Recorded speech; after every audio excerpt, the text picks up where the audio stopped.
Assalamualaikum Sobat YouTube, kalian pasti sudah tidak asing dengan serial drama Korea kerajaan di televisi? Ya, pada masa itu Korea masih berbentuk kerajaan, dan Korea masih bersatu, layaknya saudara satu bangsa.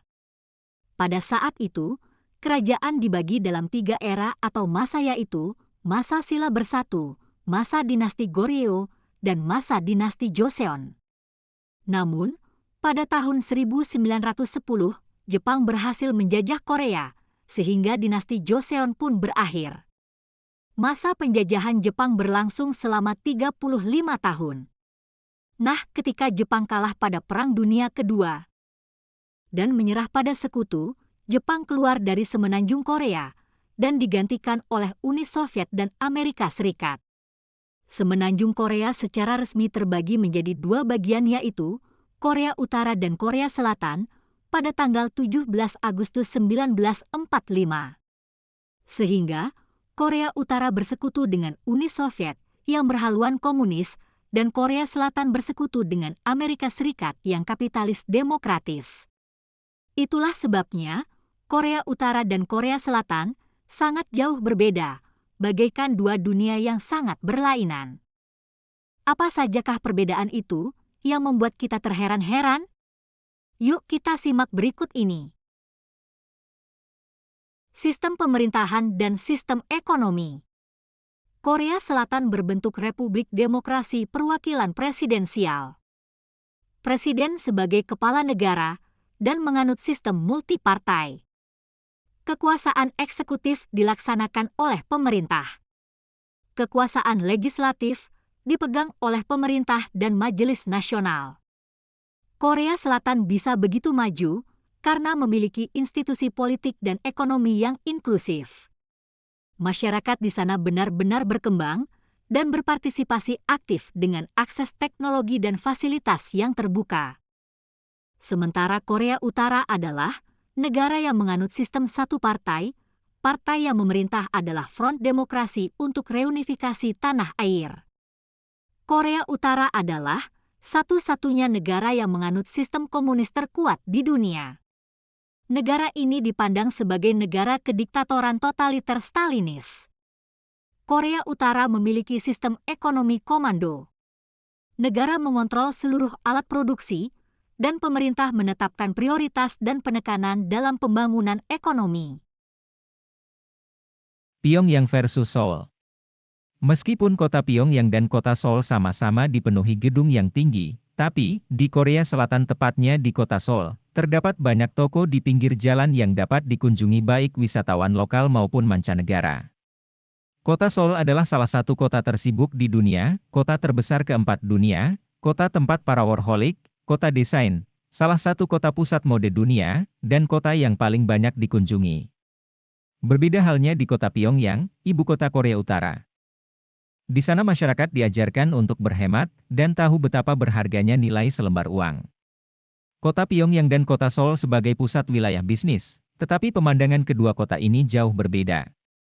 Kota Seoul sangat ramai oleh kendaraan dan manusia, sementara kota Pyongyang sepi dari kendaraan dan manusia.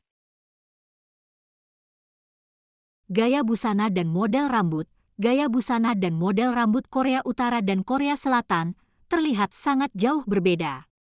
Modernisasi dan westernisasi di Korea Selatan tidak hanya di industri musiknya saja, tapi juga dalam model pakaian dan gaya rambut. Korea Selatan benar-benar modis dan sangat mengikuti tren terkini. Bahkan Korea Selatan adalah salah satu pusat mode dunia. Sementara di Korea Utara, model baju dan celana, serta gaya rambut, semuanya harus sesuai aturan yang telah ditetapkan oleh pemerintah. Jadi, gaya mereka tentu tidak mengikuti gaya tren terkini. Mungkin modelnya yang klasik ya. Isu hak asasi manusia dan demokrasi, Korea Utara dan Korea Selatan memiliki perbedaan dalam hal penerapan hak asasi manusia dan kebebasan pribadi. Korea Utara dianggap menganut paham Stalinisme, yaitu kebijakan yang dibuat oleh Joseph Stalin dari Partai Komunis Soviet. Nilai tersebut berasosiasi dengan rezim yang penuh teror dan pemerintahan totaliter. Pemerintah Korea Utara dituduh memenjarakan ratusan ribu orang, termasuk anak-anak, di kamp penjara politik. Korea Utara juga memiliki nilai terendah dalam kebebasan pers dan akuntabilitas pemerintah. Sementara itu Korea Selatan tumbuh menjadi negara dengan paham kapitalisme dan demokrasi konstitusional. Pejabat di Korea Selatan juga lebih sedikit melakukan korupsi dibanding di Korea Utara. Meski begitu, Korea Selatan masih memiliki tahanan politik.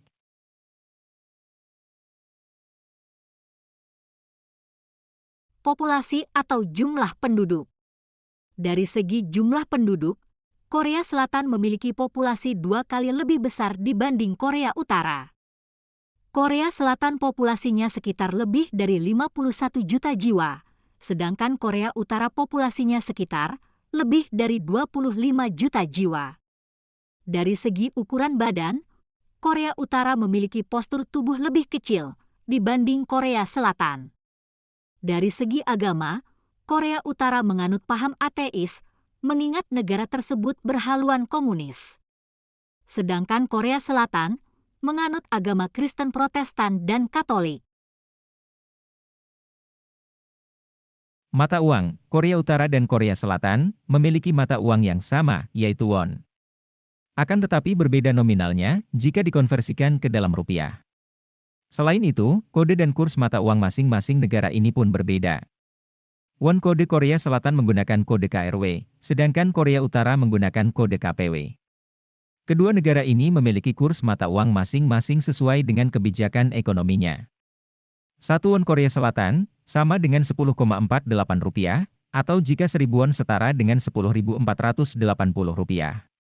Sedangkan 1 won Korea Utara sama dengan 17,37 rupiah, atau jika 1000 won setara dengan 17.370 rupiah. Hal unik apa saja yang ada di Korea Selatan? Ya, inilah hal unik tersebut. Operasi plastik sudah lumrah di Korea Selatan. Mengapa? Karena standar kecantikan di sana cukup tinggi. Sehingga kalau berwajah jelek akan dibuli. Jadi terpaksa mereka harus operasi plastik agar tidak dibuli. Budaya minum alkohol terbesar di Asia. Minuman itu disebut soju yang terbuat dari beras yang difermentasi. Salah satu pulau di Korea Selatan, yaitu Pulau Jeju, memiliki tradisi unik yaitu para wanitanya bekerja di luar. Sementara para suami tinggal di rumah. Kota Seoul juga dijuluki kota makanan tambahan, kota pusat perbelanjaan, kota tersibuk di dunia, kota festival, kota cinta, kota paling banyak dikunjungi. Laki-laki di Korea Selatan memakai makeup sudah biasa. Tanggal 14 April diperingati sebagai Hari Valentine untuk memberi hadiah kepada laki-laki. Wah, beruntung sekali ya laki-laki di Korea Selatan. Apa sajakah yang dilarang dan yang harus dilakukan di Korea Utara? Berikut adalah larangan dan kewajiban bagi rakyat Korea Utara dan wisatawan yang bikin kita terheran-heran. Dilarang mendengarkan musik dan film dari luar negeri. Jika ada yang kedapatan melanggar, maka akan dihukum penjara sampai eksekusi mati. Dilarang menggunakan celana jeans dan hanya boleh menggunakan 18 jenis model rambut yang ditetapkan pemerintah. Dilarang beragama, bahkan memiliki sebuah Alkitab dianggap ilegal. Barang siapa kedapatan mempraktekkan kekristenan, maka akan dijebloskan ke kamp kerja paksa. Jika melakukan kejahatan, maka yang dihukum bukan hanya si pelaku saja, tapi orang tua dan anak-anaknya pun ikut dihukum seumur hidup. Menyelamatkan lukisan pemimpin saat terjadi kebakaran. Di setiap rumah di Korea Utara terdapat lukisan ayah dan kakek Kim Jong-un yaitu Kim Jong-il dan Kim Il-sung. Jika terjadi kebakaran, maka foto merekalah yang harus diselamatkan terlebih dahulu dibanding keluarga sendiri. Dilarang mengambil foto sembarangan terutama gedung pemerintahan.